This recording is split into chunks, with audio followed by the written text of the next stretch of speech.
가난한 분들은 돈을 대할 때 어떻게 아끼지? 어떻게 깎지? 부자들은 무엇을 봤을 때 어떻게 하면 돈을 더 벌 수 있을까? 그리고 뭐 저희 아버지가 많이 말씀하시는 게 땅을 파봐라 돈이 나오나, 돈 벌기가 어렵다. 이제 그런 게 제 무의식 속에 자리 잡는 거예요. 어렸을 때 사회가 어떤 말을 주거든요. 그런 말들을 우리가 담죠. 수용해요. 나랑 맞지 않는 것은 그냥 넘어가시면 돼요. 증권사 앱을 딱 열었는데 이 숫자가 마음에 들지 않는다. 내 부의식이 돈의 액수만큼이라는 거예요. 안녕하세요. 마음 아픈 분들, 그다음 멘탈의 성장을 원하는 분들을 돕고 있는 고요체면상담센터 대표원장 박복원이라고 합니다. 우리 삶은 그냥 무의식의 다 반영이라고 보시면 돼요. 무의식은 멀리 있는 게 아니라 가까이 있는 것이다. 만약에 돈을 많이 벌고 싶다면 일단 통장을 좀 보시고 내가 어느 정도 부에 대해서 무의식을 갖고 있는지 파악한 후에 무의식을 바꾸면 부에 대해서 결과치도 바뀐다. 이해하기 쉽게 말씀드린다면, 제가 내담자분들이 저희 센터에 오시면 마음속에서 하는 매트릭스를 1차 매트릭스라고 이해하십시오. 그리고 우리가 여기 현실이라고 보는 이곳을 2차 매트릭스라고 지금부터 말씀드리겠습니다. 선생님과 제가 해야 되는 일은 1차 매트릭스에 대한 일들을 해 나갈 겁니다. 그러면 우리가 원하는 이 현실이라고 불리는 이 2차 매트릭스의 결과치가 달라지기 시작할 겁니다.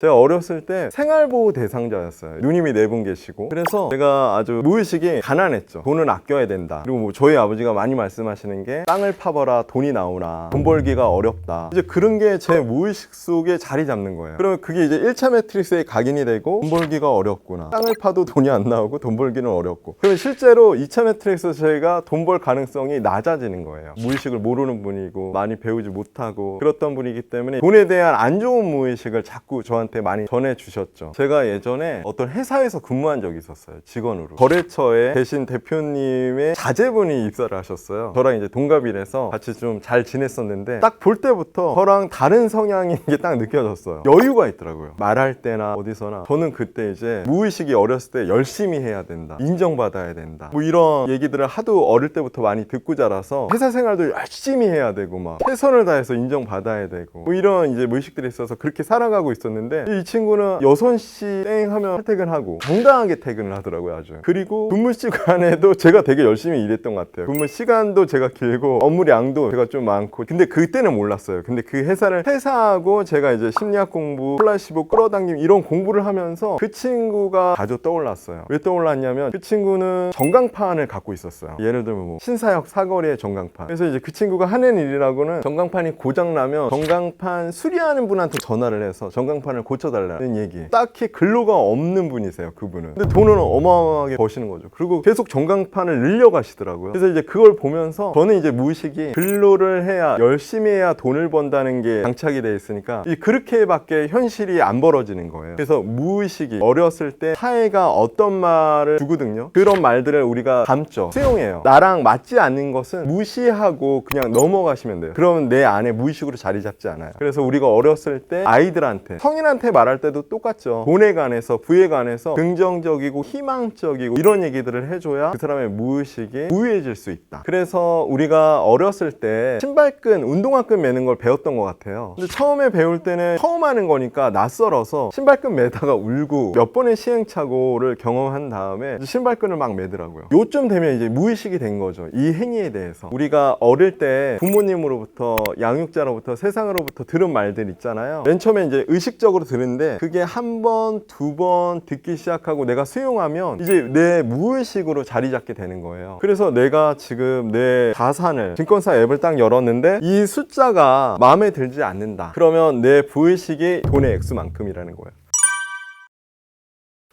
일단 너무 많은데요. 제가 지금 기억나는 것들은, 가난한 분들은 돈을 대할 때 어떻게 아끼지? 내가 뭘 사러 갔는데 이게 10만 원이에요. 그러면 이거 어떻게 할인받지? 어떻게 깎지? 막 이런 것들에 포커싱이 있다면, 부자들은 무엇을 봤을 때 어떻게 하면 돈을 더 벌 수 있을까? 여기에서 어떤 사업을 해야 수익이 창조될 수 있을까? 돈을 벌 수 있는 것에 포커싱을 자꾸 맞추고, 가난한 사람들은 아끼고 깎고 이런 것들을 중시 여기는 이제 무의식들이 있다고 해요. 부자들이 어떤 어떤 생활 태도, 돈에 대해서 어떤 하는지를 우리가 배워야 돼요. 그분들을 이렇게 보면 돈을 함부로 쓰진 않아요. 부자라고 그래서. 저는 이제 사실 부자 친구랑 만나게 되면 이 친구가 밥값을 낼 거야, 이 친구가 뭘 사줄 거야, 이제 이런 기대를 사실 제 무의식 속으로 하고 나갔었는데 그렇지 않더라고요. 돈을 쓸 때는 근데 기분 좋게 쓰더라. 그리고 또 하나는 그분들이 애티튜드가 좋아요. 매너가 좋아요. 제가 돈 쓰는 것에 대해서도 잘 먹었다, 보거나 덕분에 너무 맛있는 음식을 먹었다, 이렇게 꼭 좋은 코멘트를 해줘요. 우리가 이제 스타벅스를 가면은 아이스 아메리카노를 마시는데 그럼 뭐 5,000원 정도 내외의 금액인데요. 부자 친구를 보고 저도 그거를 이제 따라하기 시작했는데 그 친구도 스타벅스를 가요, 같이 저랑. 근데 저희는 가끔은 25,000원짜리 하는 아이스 아메리카노를 파는 5성급 호텔에 가서 커피를 마시는 날도 있어요. 커피가 25,000원이다 하면 조금 고가인 느낌이 있잖아요. 근데 그 25,000원을 내고 그 공간에 있는 풍요로움과 그 공간이 주는 여유로움과, 뭐 매일 하실 수 있다면 매일 하셔도 좋아요. 그런데 작은 카페에 여러 번 가는 돈을 모아서 아주 좋은 자리, 좋은 식사, 좋은 분위기, 이런 것을 종종 계속 주기적으로 경험하는 것이 부유한 사람들의 에너지도 느낄 수 있고 좋은 환경에서 주는 에너지도 우리가 받게 돼서 좋은 팁인 것 같아요. 또 더불어서 하나 더 말씀드리면, 돈하고 거래할 때는 돈이 뭐냐고 제가 물어봐요, 강의할 때. 그러면 뭐 어떤 분들은 수단이요, 또 어떤 분은 에너지요 말하는 정도면 돈 공부를 조금 하신 분이에요. 근데 거기서 제가 사람으로 대하라고 제가 말씀드려요. 그러니까 예를 들어서 어떤 사람을 도구로 대해요, 제가 돈을 벌기 위해서. 그러면 알게 돼요. 왜냐면 우리가 다 이제 동물이기 때문에 아무리 내가 치밀하게 진짜 막 연기를 하더라도 그 진심이 전해지기 때문에 언젠간 알게 됩니다. 내가 도구로 쓰여진다는 걸 알 때 멀어지게 돼요. 기분 너무 나쁘잖아요, 도구인데. 그래서 돈을 대할 때 사람으로 대하고 정성스럽게 감사하게 이렇게 대해야지 그 다음에 애프터가 벌어질 수 있잖아요. 사람 관계도 이 돈들이 향후에 이 사람이 되게 나랑 인연이 괜찮구나, 좋구나, 그런 기억 때문에 돈들이 또 돈들을 데리고, 이걸 에너지라고 하죠, 돈들을 데리고 다시 오는 거예요. 돈을 주는데도 기분 나쁘게 주고 돈을 쓰는데도 기분 나쁘게 쓰면 그러면 관계가 안 좋아지는 거예요. 이 다음에는 저한테 다시 돈이 들어올 가능성이 매우 낮아진다. 어떤 사람은 돈은 잘 벌어요. 근데 돈을 보유하는 힘은 또 약해요. 그리고 어떤 사람은 돈은 잘 못 버는데 돈을 모으는 힘은 커서 200만 원을 벌더라도 막 180만 원씩 저축을 하는 거예요. 모으는 힘은 강해서. 그래서 그런 분들은 막 5년 있으면 1억 됐어요, 이러는 분들이 막 나오거든요. 몇 가지만 기억해 주시면 좋아요. 하나는 돈을 내 딸처럼 생각해 주시면 돼요. 내 아들, 내 자식. 그래서 이 돈의 느낌은 뭐냐면, 우리 주인이 나를 함부로 막 쓰는구나, 남이 돈 쓰라고 하면 쓰고 소중하게 여기지 않는구나, 이렇게 인식을 하기 때문에 저하고 가까워지지 않아요. 그리고 말할 때도 때문에 라는 단어, 어휘는 안 사용하는 게 좋아요, 돈과 관련해서는. 왜냐면 사실 돈 때문에 우리 아버지가 암 수술을 못 받았어, 돈 때문에 내가 결혼할 때 집을 못 샀어, 이거는 사실 비문이에요. 왜냐면 돈이 잘못한 거는 없어요. 굳이 잘못을 따진다면 돈을 많이 못 모은 내가 부족한 거지, 돈이 무슨 잘못을 했어요. 그래서 돈 탓을 하면 안 돼요. 우리가 무의식의 골든타임은 자기 전, 일어난 직후라고 보시면 돼요. 그래서 그때는 우리가 좀 비몽사몽 하잖아요. 그때 침대에 누워서 1억을 벌게 되면 나의 하루가 어떻게 될까? 내 인생이 어떻게 될까? 이런 질문을 던져요. 이렇게 질문을 던지면 내가 그런 질문 한 번 던졌잖아요. 이 우주에서는 그것에 힘이 모아져요. 그래서 그 일을 이제 거울처럼 반영하려고 하는데, 그러다 보면 그거와 관련된 그런 일들이 다가와요. 그래서 의식이 약할 때, 자기 전에, 일어난 직후에 내가 이번 달에 1억을 벌게 되면 어떻게 될까? 내 삶은 어떻게 변할까? 이제 이런 질문들을 해볼 수도 있고요. 그리고 또 하나는 심상화라는 방법이에요. 예전에 히딩크 감독님이 2002 월드컵 때 국가대표팀이 한 번도 월드컵 본선에서 1승도 해본 적이 없는 거예요. 월드컵 본선하면 너무 무서운 무대, 이제 이런 중압감의 무의식에 사로잡혀 있을 때 그 경기장에서 골을 넣고 경기장에 있는 관중들이 환호하고, 이런 것들을 미리 경험해 보게 하는 훈련을 하셨다고 하더라고요. 그래서 지금 여러분께도 알려드릴 건데, 눈을 감고 자기 전에, 또 일어난 직후에, 그리고 보통 막 핸드폰 보고 막 이러는데 그런 거 하지 마시고 누워서 잠시 3분만, 아주 그 시간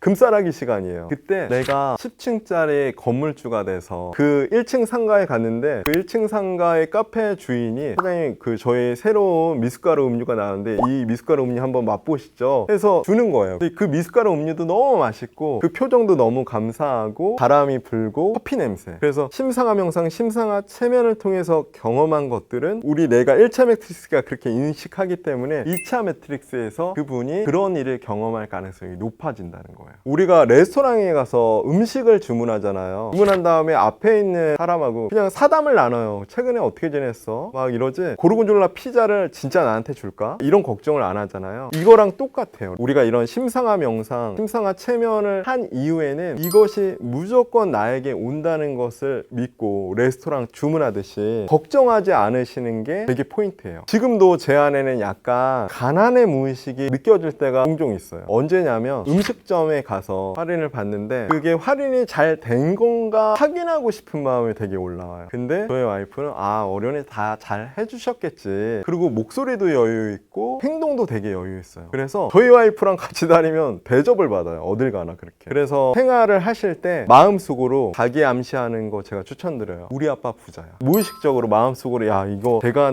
내야 돼 이런 고민 안 한다는 거죠. 그러면 이제 계산할 때 훨씬 편안해지고 훨씬 여유로워지고 돈을 가치 있게 쓸 수 있어요. 그래서 노력하는 스타일은 이런 것들을 계속 쓰는 방법도 있어요. 나는 올해 2025년 12월 31일 5억의 매출을 올렸습니다. 매일 계속 씁니다. 포스트잇 같은 걸 만들어요. 저는 이거를 막 화장실 문에도 붙여놓고요, 신발 신고 나가는 현관문에도 붙여놓고 노트북에도 붙여놓고, 그래서 내가 계속 자주 노출될 수 있도록 그 액수와 돈에 대해서. 그리고 이제 일상생활에서 이제 이 방송을 들으신 분들은 서로 이제 만나는 분들한테 돈에 관해서 야 너 올해 진짜 잘 될 것 같아, 돈 많이 벌 것 같아, 너 부유해질 것 같아, 이렇게 좋은 덕담들을 서로 많이 나눠줘야 돼요. 너가 돈을 벌기는 뭘 버냐, 너가 이제 이렇게 나쁜 말 하는 게 아니라 너 진짜 이번 올해 잘 될 것 같다, 돈 많이 벌 것 같아, 이런 얘기들을 암시적으로 서로 많이 해주면 무의식에 심어주면 그게 자라나기 시작하는 거죠. 그래서 제가 강의를 하기 시작했어요. 그리고 강의를 들으신 분들 중에 나랑 이 책에서 나온 것들을 100일 동안 같이 해볼 분 있냐 몇 분이 손을 들었어요. 그리고 그분들하고 같이 100일 동안 매일 100번 쓰고 매일 감사의 말을 전하고 감사 일기를 쓰고 심상화 명상을 하면서 일어나고 이제 이런 것들을 했더니 어떤 일들이 벌어졌냐면, 그 중에 어떤 참가자는 그냥 일반 회사원으로 지내다가 회사가 부도가 나고 본인 가정이 좀 안 좋아져서 컵라면하고 소주 먹고 잠드시고 이렇게 사셨던 분이 있었어요. 근데 그분이 이거를 진짜 열심히 하셨어요. 근데 어떤 일이 벌어졌냐면, 그분이 그때 프랜차이즈 본사를 창업하셨어요. 그분이 요리를 조금 하셨거든요. 그리고 이제 지금은 그거보다 훨씬 잘 돼서 50호점 이상의 사업가가 되셨어요. 그리고 저 또한 제가 이제 그 프로그램을 끝내고 체면 심리 상담에 대한 매출도 되게 올라가고 제가 버는 돈의 액수가 한 3배수 이상 올라가기 시작했어요. 그래서 우리 방송을 보는 분들에게 제가 같이 좀 권유하고 싶은 건, 시간이 허락한다면 자주 써보세요. 방법은 날짜를 명시하시는 게 좋아요. 부자가 될 것입니다, 뭐 이렇게 막연한 거 말고 2025년 12월 나는 어떤 차를 타고 싶다면 그 차를 타고 강변북로를 달려서 헤이리에 도착했습니다. 이렇게 정확한 주문, 우리 음식 주문할 때도 정확하게 해야지 정확한 음식들이 나오잖아요. 그냥 맛있는 거 주세요 하면 아무 일이 벌어지지 않고, 그래서 정확하게 주문하셔야 돼요. 날짜, 내가 원하는 거, 그리고 그걸 이루었을 때 내 상태, 하루에 한 번이라도 아주 기분 좋게. 그리고 포인트는 미소예요. 진지하게 하시면 안 되고요, 하실 때 나도 모르게 미소가 져야 돼요. 여러 번 쓰는 방법도 효과가 있고요, 반대로 여러 번 쓰고 싶지 않다 그러면 하루에 한 번 말씀하시면 돼요. 그래서 다시 정리해드리면, 심상화 100번 쓰기, 시간을 정해놓고 나한테 학원을 말해주기, 그리고 무엇을 결제할 때 기분 좋게, 돈거래가 있을 때 늘 받을 때도 감사히 받고 1,000원 받을 때도 감사히 받고 1,000원을 줄 때도 감사히 하고. 내가 결제해야 되는데 조금 복잡하다 마음이, 그러면 우리 아빠 부자야. 그리고 기분 좋게 결제하셔야 돼요.